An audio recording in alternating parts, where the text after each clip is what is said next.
الحمد لله نحمده ونستعينه ونستغفره ونعوذ بالله من شرور أنفسنا ومن سيئات أعمالنا من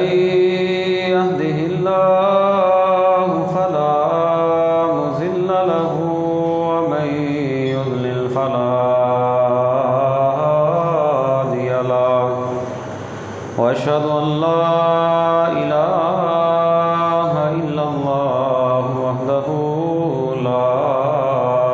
شريك له وأشهد أن محمدا عبده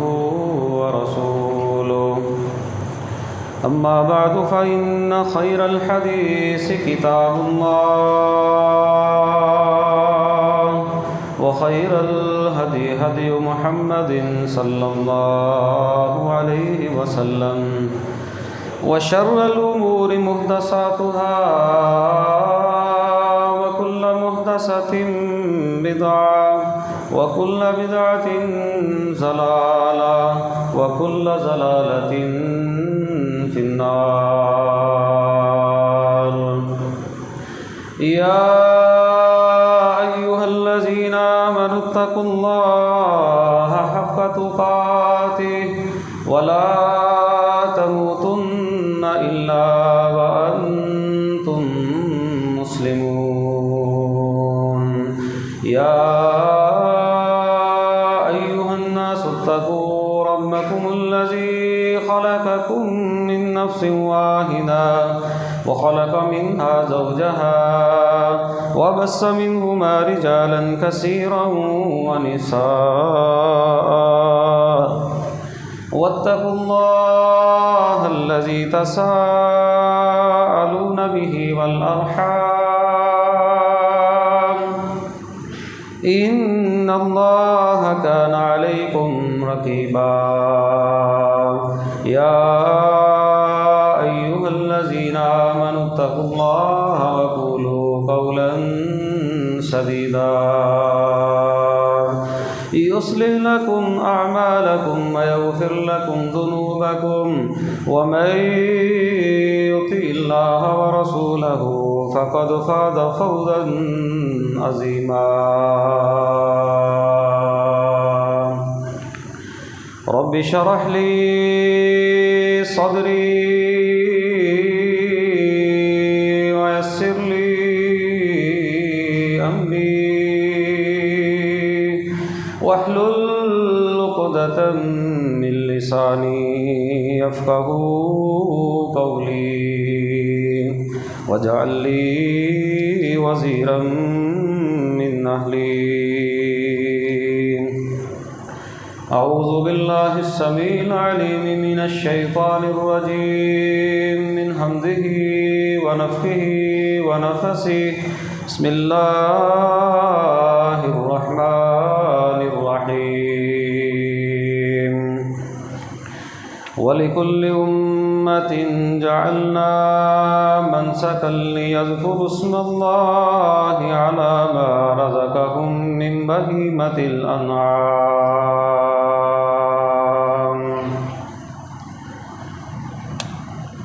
ہر قسم کی حمد و ثنا،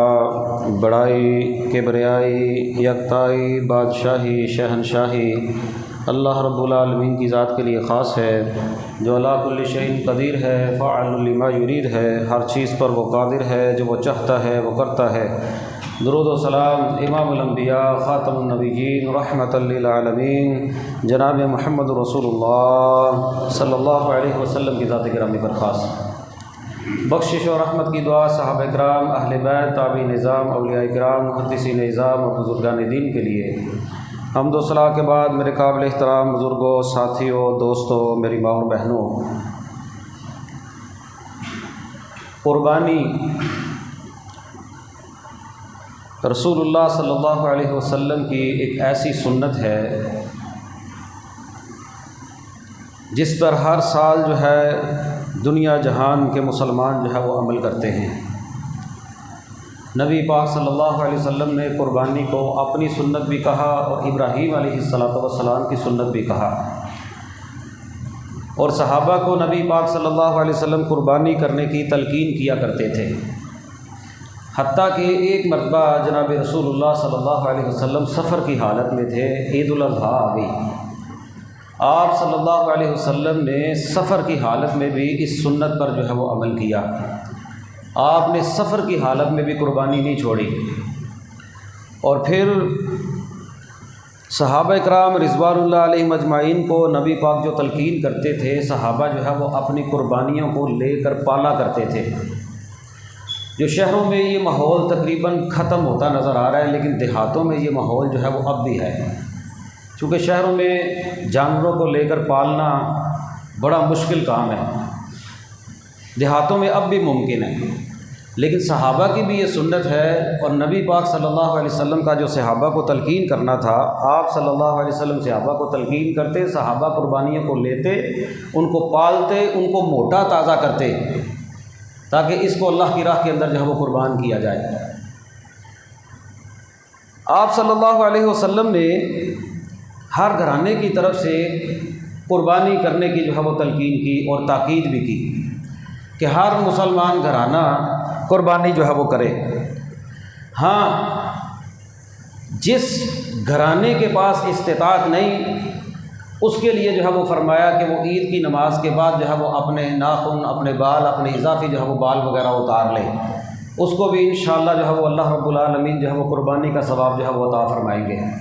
لیکن یاد رکھیے، جس بندے کے پاس اللہ کے نبی فرماتے ہیں استطاعت ہو، اور وہ استطاعت ہونے کے باوجود قربانی نہ کرے، وہ بندہ مسلمانوں کی نماز میں نہ آئے، عیدگاہ میں نہ آئے، مسلمانوں کے ساتھ اس کا کوئی تعلق نہیں۔ آپ صلی اللہ علیہ وسلم نے اتنی ناراضگی کا اظہار کیا، فرمایا وہ مسلمانوں کی خوشی میں نماز میں آئے نہ۔ استطاعت کا مطلب کیا ہے؟ بعض لوگ استطاعت کا مطلب یہ سمجھتے ہیں کہ استطاعت کا مطلب یہ ہے کہ اس کے اوپر جس طرح زکوٰۃ فرض ہے نا، پھر وہ صاحب استطاعت ہے۔ زکوٰۃ ایک اور پیمانہ اور ایک اور نصاب ہے، یہ زکوٰۃ سے ہٹ کر ہے۔ اگر کسی بندے کے پاس بڑی قربانی لینے کی استطاعت نہیں، اللہ رب العالمین نے اس کے لیے آسانی رکھی حصہ ڈالنے والی، یہ کم سے کم بندہ بڑی قربانی نہیں کر سکتا، چھوٹی اکیلے نہیں کر سکتا، تو کم سے کم حصہ ڈال کر جو ہے وہ ایک گھرانے کی طرف سے ایک قربانی ضرور ہوگی۔ اب گھرانہ کیا ہے؟ اگر تو ایک گھرانے کے اندر 5-10 افراد ہیں، سارے کے سارے اکٹھے ایک ہنڈیاں میں کھاتے ہیں، کام اکٹھا ہے، یا مشترکہ جو ہے وہ گھر کا خرچ ہے، کاروبار علیحدہ بھی ہو لیکن خرچ جو ہے وہ گھر کا مشترکہ ہو، تو پھر اس پورے گھرانے کی طرف سے ایک بکری کافی ہے، ایک قربانی کافی ہے، چاہے گھر کے اندر 20 افراد کیوں نہ ہو۔ لیکن اگر گھر کے اندر ہنڈیاں الگ الگ ہے، کاروبار الگ الگ ہے، کھاتے پیتے الگ الگ ہیں، اپنے اخراجات الگ الگ ہیں، تو ہر گھرانے کی طرف سے چاہے ایک ہی گھر میں 5 بھائی رہتے ہوں، وہ پانچوں اپنی الگ الگ جو ہے وہ قربانی جو ہے وہ کریں۔ نبی پاک صلی اللہ علیہ وسلم نے ناراضگی کا اظہار کرتے ہوئے فرمایا، جس بندے کے پاس قربانی کی استطاعت ہے لیکن وہ قربانی نہیں کرتا، وہ مسلمانوں کی عیدگاہ میں نہ آئے۔ حتیٰ کہ جس بندے کو یہ پتہ ہو کہ میں قرض لے کر قربانی کر سکتا ہوں نا، تو وہ قرض لے کر بھی قربانی کرے۔ اگر اسے پتہ ہے کہ قربانی کے بعد میرے پاس پیسے آ جائیں گے یا میں آسانی سے دے سکتا ہوں، تو وہ قرض لے کر بھی قربانی کر سکتا ہے، تو ضرور کرے، کیونکہ قربانی ایک خاص عبادت ہے۔ جب آتی ہے نا قربانی کی باری، تو پھر ایک تو ہمارے لبرل طبقے کو بڑی تکلیف ہوتی ہے کہ یار یہ لوگ پتہ نہیں کیوں جانوں کو ضائع کرتے ہیں، کیوں اتنے پیسے جو ہے وہ ضائع کرتے ہیں۔ پھر ان لوگوں کو بڑی تکلیف ہوتی ہے، پھر نئے نئے نعرے لگاتے ہیں کہ اس کی جگہ جو ہے وہ کسی غریب کو پیسے دے دو، کیا ضرورت ہے اتنی کروڑوں کی لاکھوں کی قربانیاں کرنے کی۔ وہ ایک الگ طریق ہے،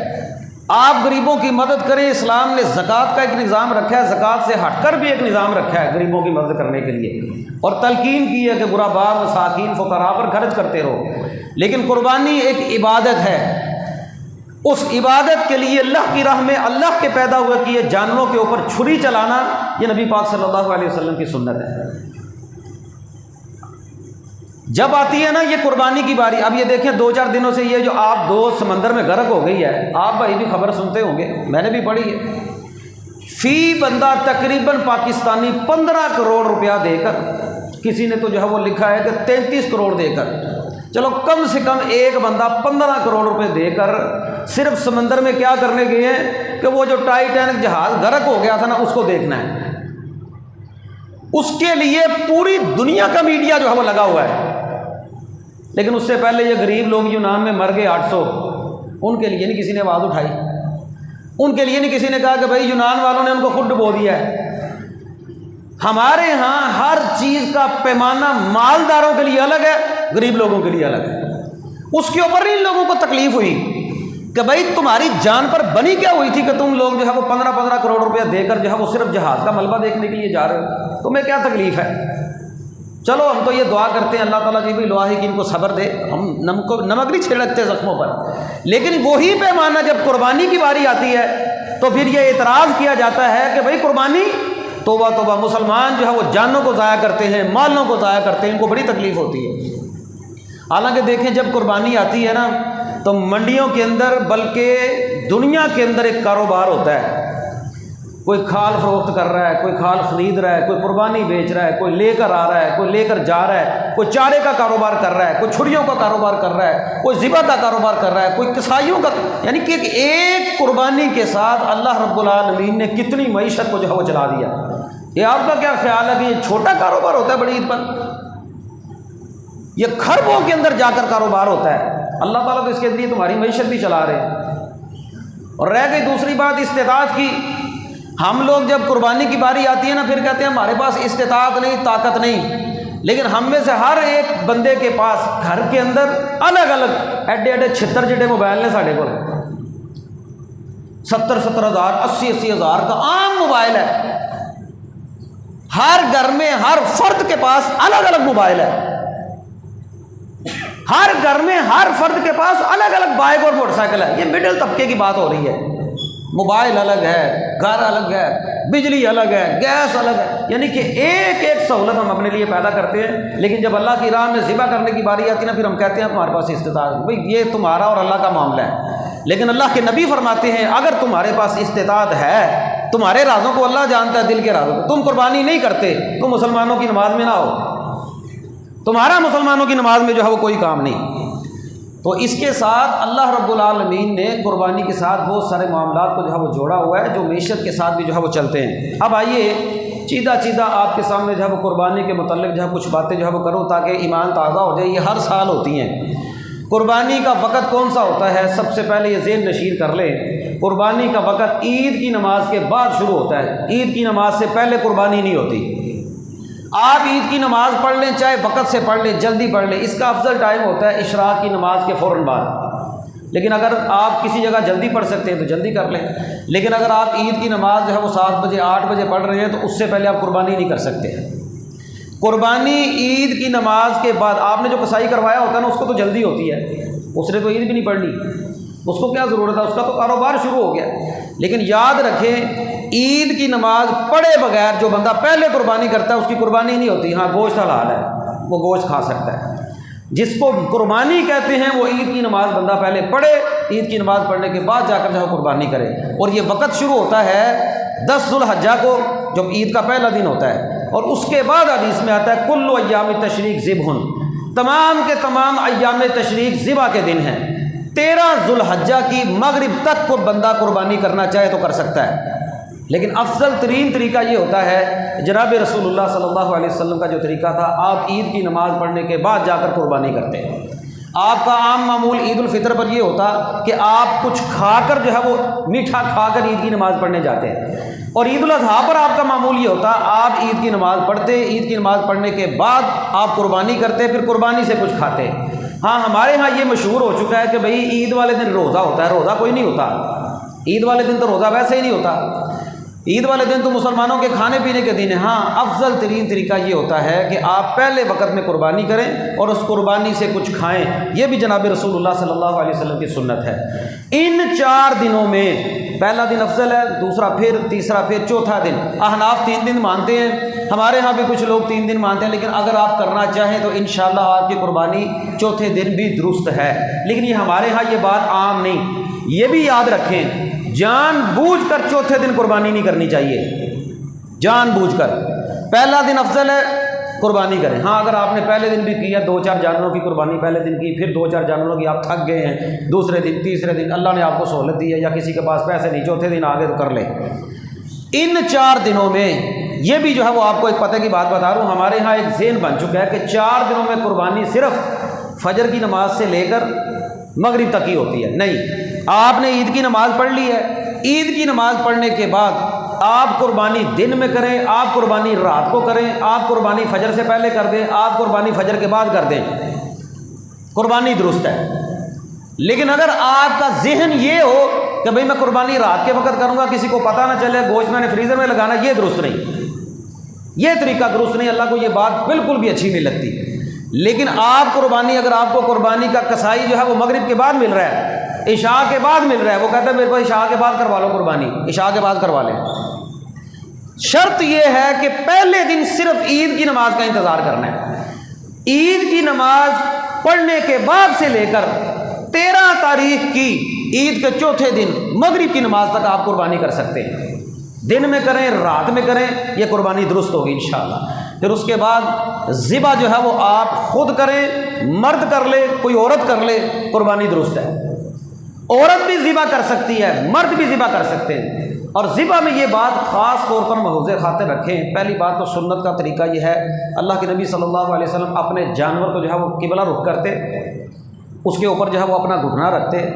اس کے اوپر بسم اللہ اللہ اکبر کہتے، چھری تیز ہوتی، چھری کا خاص طور پر لحاظ رکھیں، جہاں پر لاکھوں کی قربانی خریدتے ہیں نا، وہاں پر جانور کو 2 موتیں نہ ماریں، نبی پاک نے منع کیا ہے۔ بھائی کسی جو ہے وہ پروفیشنل بندے سے قربانی کروائیں جس کے پاس اوزار ہوں کم از کم، یہ ظالمانہ طریقہ نہ کیا، ظلم نہ کیا کریں جانوروں کے اوپر۔ وہ اس سال پہلے جو ہے وہ اپنے گھر کے اندر جو ہے اوزار رکھے ہوتے ہیں، خود ہی ان کو ایسے تیز کرتے رہتے ہیں، وہ تیز نہیں ہوتے۔ ہاں بڑا کوئی تجربے کار بندہ ہے، کم از کم یار، کم از کم جو تکبیر والی چھری ہے نا اس کا لحاظ ضرور رکھیں،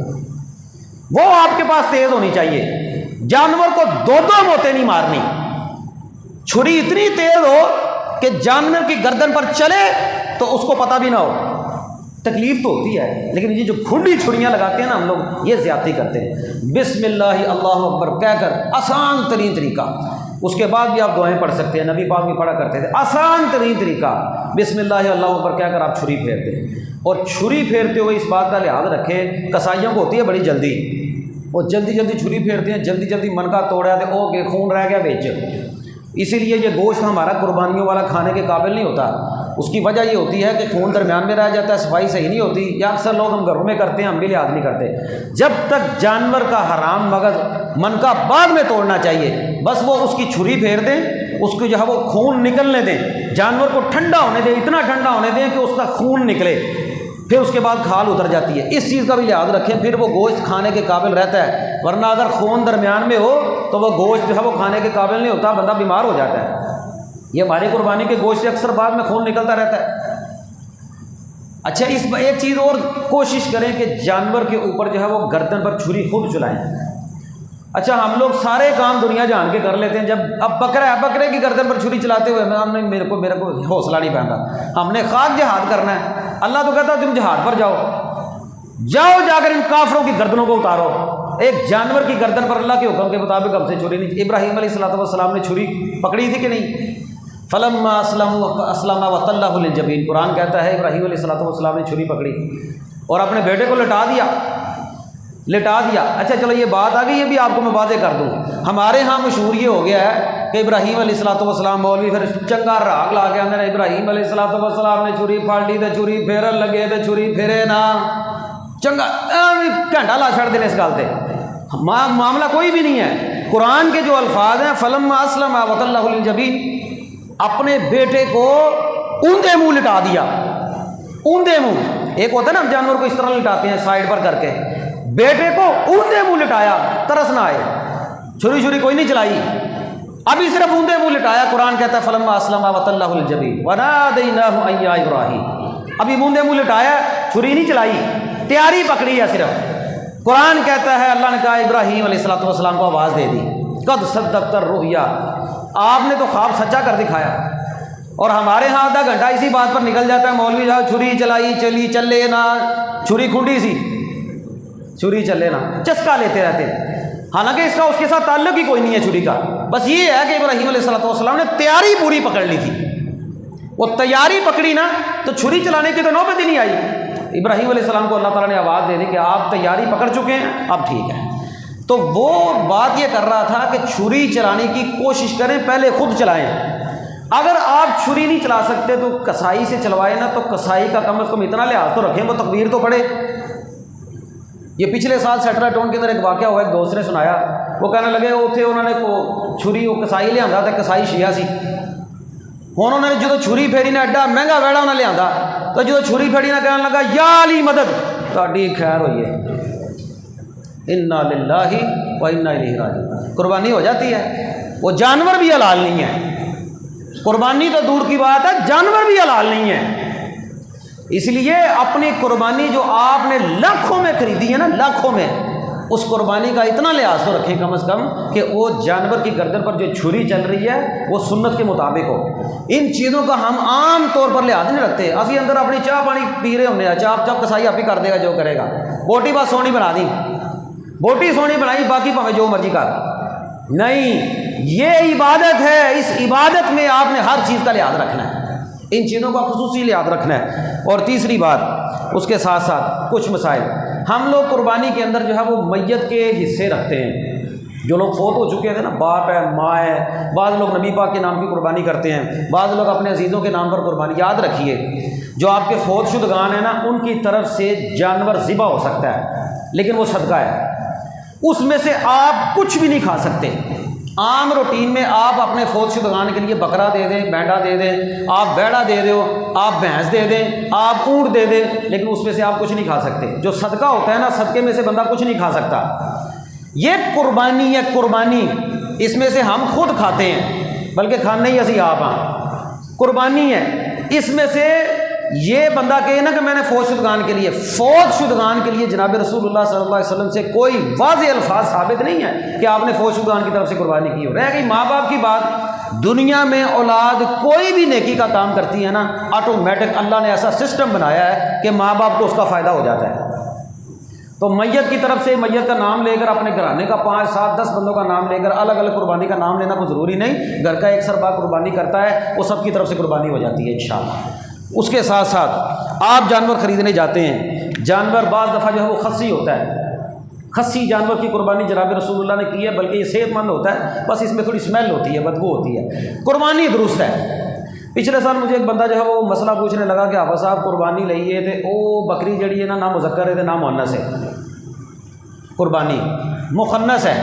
تو میں نے کہا کوئی بات نہیں، شریعت میں تو ایسی قربانی منع نہیں ہے، جانور تندرست ہونا چاہیے صحیح سال۔ اب ایسے جانور بھی ہو سکتے ہیں، یہ اللہ تعالیٰ کی مرضی ہے، اللہ کی طرف سے جانور کی قربانی درست ہے، کوئی ممانعت نہیں ہے۔ پھر اس کے ساتھ ساتھ آپ قربانی خریدنے کے لیے جاتے ہیں، اس طرح کا چانس ہوتا بہت کم ہے کہ آپ کسی جانور کو خرید کر لے کر آئیں، وہ مؤنث ہے اور مؤنث حاملہ ہے،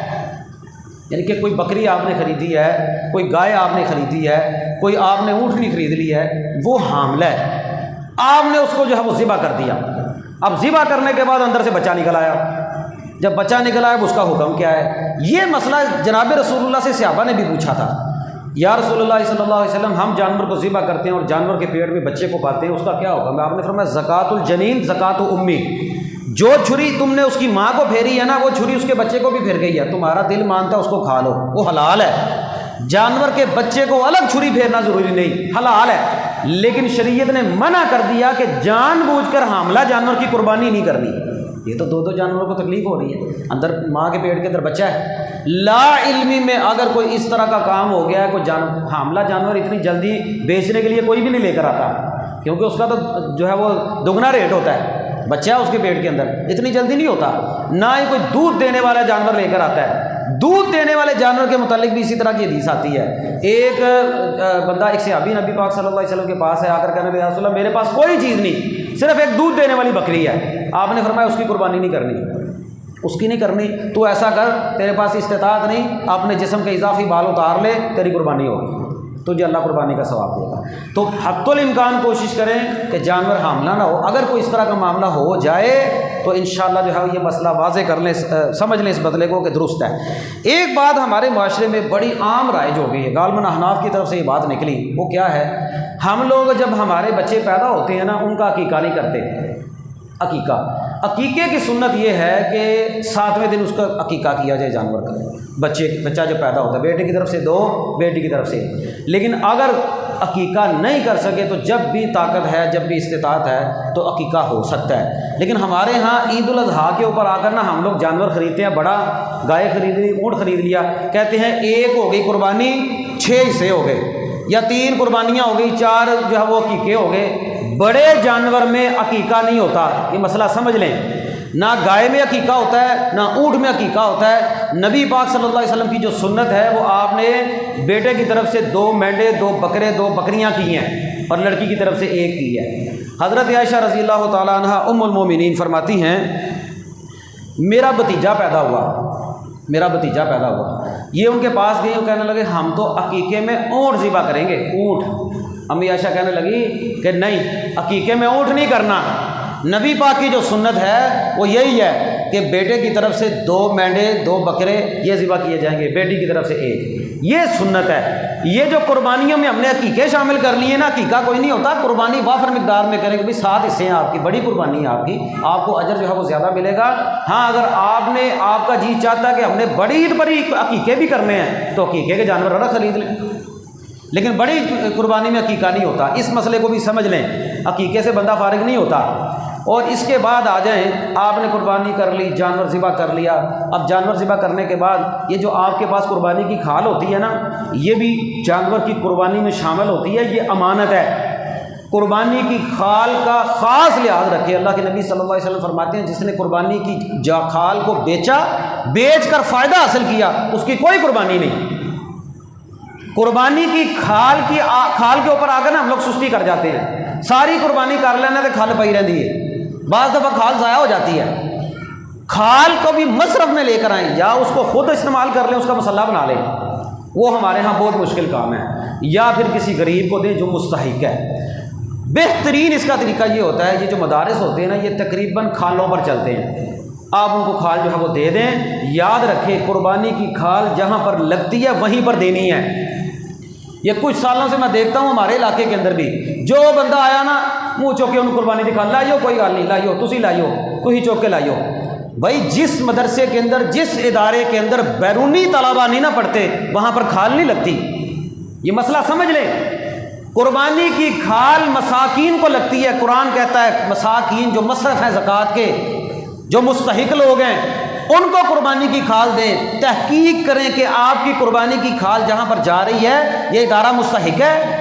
اگر تو ادارہ کو بچیوں کا ہے، کو بچوں کا ہے، وہاں پر مالدار لوگ رہتے ہیں، مسجد کے ساتھ الحاق ہے، مسجد والے مالدار ہیں، ان کے پاس لاکھوں کا فنڈ ہے، بینک کے اندر پڑا ہوا ہے، وہ اپنے فنڈ سے اپنے ادارے کو چلائیں،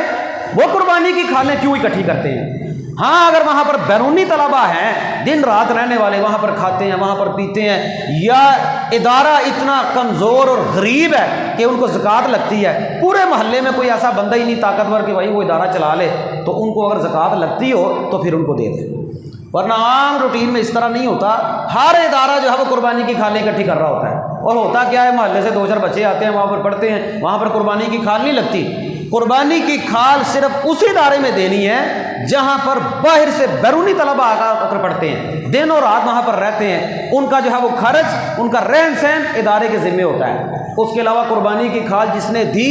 جس نے قربانی کی کھال کو ضائع کیا، اللہ کے نبی فرماتے ہیں اس کی کوئی قربانی نہیں جس نے قربانی کی کھال کو بیچا اور بیچ کر اپنا فائدہ لے لیا۔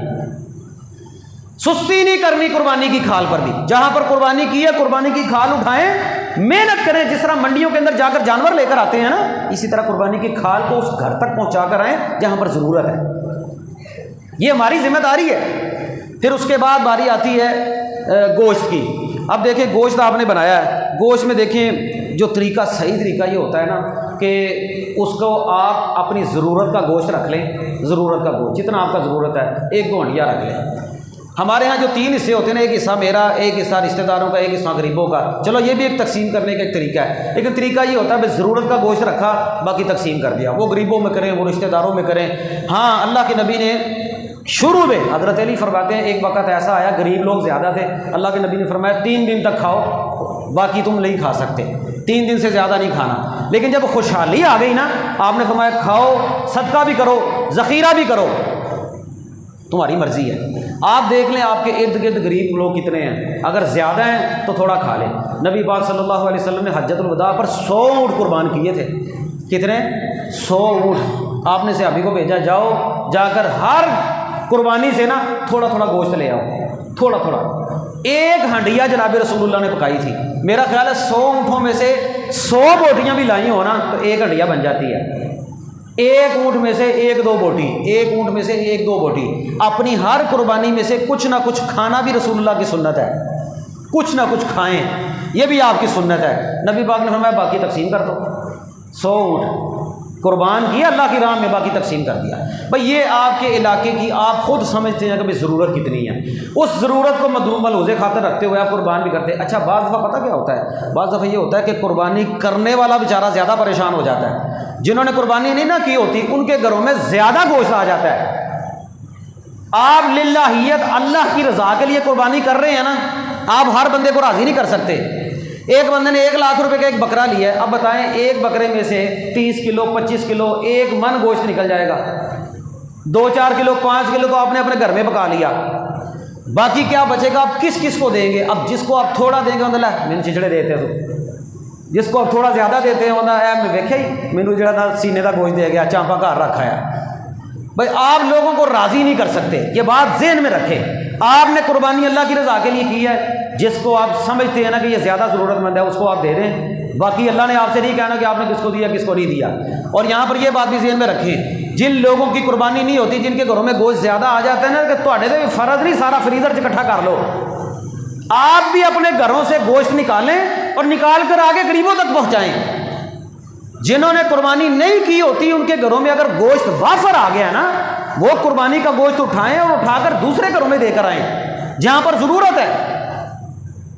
یہ ہر ایک کی ذمہ داری بنتی ہے۔ کرنے والا بیچارہ پریشان ہو گیا، لینے والا اپنی فریزر بھر کے بیٹھا ہوا ہے، اور بعض دفعہ کرنے والا اپنا فریزر بھر کے بیٹھا ہوتا ہے، کسی غریب کے گھر میں کوئی قربانی نہیں ہوتی۔ اپنے علاقے میں جو نئے لوگ ہوتے ہیں نا، جو کرائے پر آئے لوگ ہوتے ہیں، جن کو جانتا کوئی نہیں ہوتا، جن گھروں میں بعض دفعہ 2-2 4-4 گھرانے ہوتے ہیں، ہر گھر سے ایک کے چھاپر نہ دیا کرو، کوشش کریا کرو کہ 4 گھر 4 ہانڈیاں پک جائیں، کوشش کیا کریں جلدی سے جلدی سے۔ آتی ہے رسول نے ایک دفعہ نبی پاک صلی اللہ علیہ وسلم نے ابھی عید کی نماز نہیں پڑھائی تھی، جلدی جلدی قربانی کا جانور کیا ذبح، اور ذبح کر کے جلدی جلدی سارا تقسیم کر دیا، لوگوں کے گھروں میں پہنچا دیا۔ پوچھا یا رسول اللہ، کہا میری نیت یہ تھی کہ چلو میری قربانی سے جلدی جلدی کوئی نہ کوئی پکا کے کھا لے گا۔ آپ نے، میں تیری قربانی نہیں ہوئی، قربانی دوبارہ کر، عید کی نماز کا انتظار کر۔ اب صحابہ کا جذبہ دیکھیں کتنا تھا کہ سب سے پہلے میری ہنڈیا سے جو کسی غریب کے گھر کے اندر جو ہے وہ گوشت پکے۔ کوشش کریں کہ بڑی عید پر آپ کی قربانی سے جلدی زیادہ سے زیادہ غریب لوگوں کے گھروں کے اندر ہنڈیا پکے اور وہ گوشت کھائیں۔ یا تو اس کا بہترین طریقہ یہ بھی ہوتا ہے اپنے گھر میں سارا پکا لیں، غریب لوگوں کو دعوت دے دیں، دعوت دیں، ان کو کھلائیں، یہ بھی ایک طریقہ ہے۔ بہرحال یہ بندہ اپنی جو ہے وہ تقسیم خود جانتا ہے، اور ہمارے ہاں تقسیم جو ہوتی ہے نا یہ بڑی عجیب و غریب ہے۔ ہم اپنے قریبی رشتہ داروں کو صحیح جگہ ٹھیک ٹھاک گوشت دینے ہیں، تو جڑے غریب ہوتے ہیں انہوں سارے چچڑے باب ہو گئے، چلو کوئی گل نہیں ابھی قربانی جی شامل ہے، یہ بھی نہیں ہونا چاہیے۔ درمیانہ رستہ اختیار کریں، بلکہ میں تو کہتا ہوں جویں دا شاپر اپنے سہریاں نوں دے ہونا اینج دے شاپر بنایا کرو سارے۔ جس طرح کا ایک بیگ آپ اپنی سالی کو دیتے ہیں نا، جس طرح کہ ایک بیگ آپ اپنے جو ہے وہ اپنے ہمزلف کو دیتے ہیں، اپنے سانڈ نوں دیندے ہو، اپنے سہریاں نوں دیندے ہو، اوتھے ماڑا نہیں جا سکتا، یہ مینوں پکا پتہ ہے، یہ تہانوں بھی پتہ ہے۔ سالی وال گوشت ماڑا نہیں جا سکتا، گھل کے ویکھ لیا جے، عید گھر کرنی جے کہ باہر کرنی جے، گھر ہی کرنی جے نا، تو اونج دے شاپر دیا کرو، اللہ آپ کی نیتوں کو جانتا ہے۔ ٹھیک ہو گیا؟ اب آ جائیں گوشت کی طرف، ٹائم مختصر ہے، میں نے باتیں بڑی سمجھانی ہے ابھی آپ کو انشاءاللہ۔ گوشت کی قربانی کرتے ہوئے نا ایک ذہن رکھیں کہ اونٹ آپ نے ذبح کیا، اونٹ کو نہر کیا جاتا ہے، اونٹ کو ذبح نہیں کرنا، باقی جانوروں کو ذبح کریں۔ ہمارے یہاں مشہور ہو گیا اونٹ کو 7 تکبیریں پھیرنی ہیں، اونٹ کو 7 نہیں، ایک ہی طریقہ ہوتا ہے، نبی پاک اس کا بایاں گھٹنا باندھتے،